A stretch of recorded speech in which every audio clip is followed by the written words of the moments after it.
First of all, let me just say one thing I love about the refinery is that this is a revival.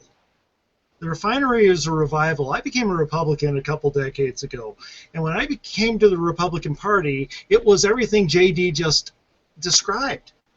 There were people who were more conservative, more moderate, more this, more that, and they worked together much more. They liked being under one tent so that they could always be challenged. It was a place of mutual challenge with individuals challenging one another and so forth. In recent years, especially in the last couple elections, we've been splintering off into isolated groups and comforting ourselves by just surrounding ourselves with like-minded people and shouting down others. And the article that I wrote, We're Becoming Them, gets into a very disturbing trend I've seen. And I could totally predict after we won on Tuesday, well, we didn't win everywhere, right? We had some losses. I could totally predict that there were going to be very typical reactions everywhere, because it has now gotten to the point where both the Tea Party and the establishment have completely ready-made, because I do a lot of blogging, Facebook, they have completely ready-made talking points no matter what the situation. Okay? In every election, there are 4 different situations that can happen now.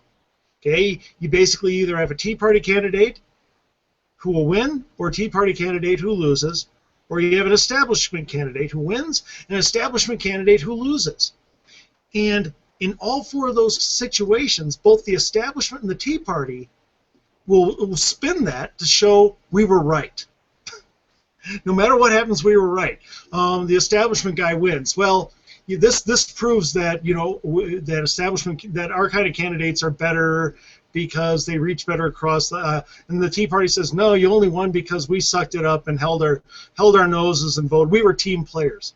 Well, you reverse it, the Tea Party candidate wins, and they'll say this proves that ours reaches better, fewer pale pastels, draw a clear line. And the establishment says, no, you only won because, unlike you, we're not divisive, and we turned out and voted. And they use the exact same lines, but they do it in reverse. Here's what got me, and it really struck me.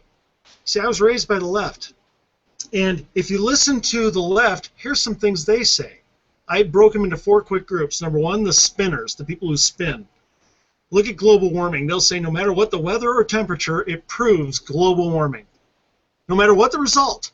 No matter what happens, we'll spin it and say this proves that global warming is true, which is exactly what we're doing. Then you've got the control freaks, and they'll say we must manage the people so they will make our choices. Well, that's exactly what the GOP elite has done in a lot of cases. They've tried to control the party, control everything, and then they say let's walk side by side and sell individual liberty to everybody. Okay, then you've got the victims on the left. The deck in life is always stacked against us, and let me tell you something. I hear that constantly, some from the establishment, mostly from the Tea Party. We are victimized. Everything's stacked against us. Oh, if we win, it's despite we had to overcome the establishment and this. We're never helped. It's always, and it's boiled down into nonstop victimhood all the time, and the establishment does some too. And finally, the unyielding labelers. No matter how you criticize our president, you're a racist. You cannot criticize a Tea Partier without being called a rhino. You cannot criticize the establishment without being some, whacknut, wingnut extremist. Wacko bird, I believe, is the term you're looking for. We use wacko bird, yeah. Wingnut's another one. And they throw, what I've seen on the blogs and on Facebook and these things in recent years, is all these completely, here's where I'm bringing it at home here, guys, all these completely left-wing talking, rhetoric, strategies done by right-wingers, all of them. Everything, no matter what happens, it shows I'm right, just like global warming. We're becoming them, and this disturbs me. It scares me, and it needs to stop. There's a quote here. There's only one Democrat that matters now, who counts now, and that's the president. Anybody want to guess who said that? Anyone? Mitch McConnell. Mitch McConnell.